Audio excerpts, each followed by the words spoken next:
Afreen Hussain, a practicing advocate at Alipur Judges Court, Kolkata. I plan on making these videos to help those who are completely uninitiated with the laws of our land and discuss about our vast and elaborate Indian judicial system. The pandemic has taken a massive blow on our economy. While many have failed to retain their jobs, countless others have been the victim of pay cuts. In these difficult times, a lot of people are resorting to freelancing to have a little extra income on their side. Well, freelancing is a wonderful system to have a little extra income, be it web designing or content writing or video editing. The global market has a huge demand for it. However, if you are a freelancer in India, you know it's not all rosy. From delayed payments to unfair negotiations and endless alterations. In my research for this video, I have found out that rights of a freelancer in our country are often abused.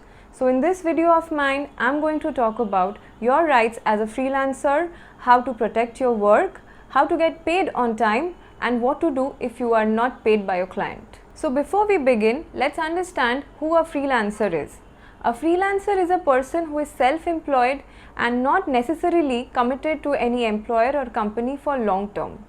In my research, I have realized that most of the freelancers get trapped because they don't have a freelance contract, and the reason they don't have a freelance contract is because they have not registered their skills under any registered company or firm. The biggest mistake that freelancers make is to converse over phone call and emails and have an oral agreement and understanding about the payments and deliverables, and then they proceed with their work.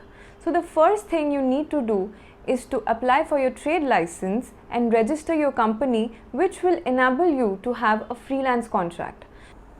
A freelance contract is nothing but an agreement between the freelancer and the company. It outlines the various terms and conditions regarding the work undertaken by the freelancer.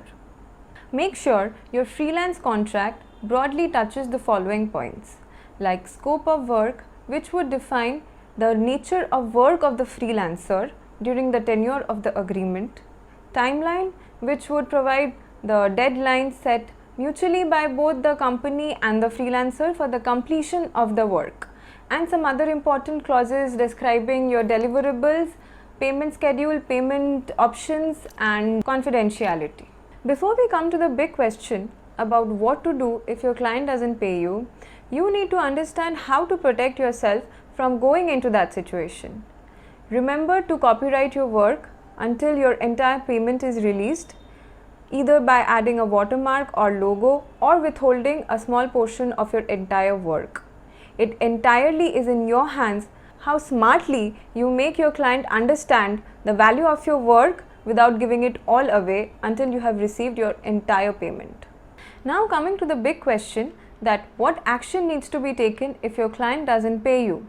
Well, it depends on the case what action you need to take, but in most of the cases, the first step which you need to take is to send a legal notice through your lawyer mentioning the debt and the fact of non-payment, and also what actions you will be taking if the payment is not released.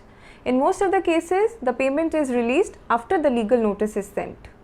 You can also file a money suit for recovery of payment under Order 4 of Civil Procedure Code. The term period for filing a civil recovery claim in India is limited to 3 years from the date of cause of action has arisen. In case you have a written agreement and there is an arbitration clause, you can start with an arbitration proceeding as well. Also, I would like to mention that if your client pays you by check and it bounces, you can seek remedy under Section 138 of the Negotiable Instruments Act, which provides that if a check is dishonored due to insufficiency of funds, then the one who is a defaulter can be punished with imprisonment, which might extend to a term for 2 years, or with fine, which can be twice the amount of the check, or with both. In conclusion, you have to understand that as a freelancer, as important as it is to deliver quality work, it is equally important to safeguard your rights and not be afraid to resort to legal measures to get your rightful compensation, no matter how big or small the amount is. Again, like I always say, The law is equal for you, the freelancer, and your client. So don't be afraid to exercise it. Thank you for watching this video. And if you think that this video can be of any use to any of your friends or family, please do share with them. Thank you.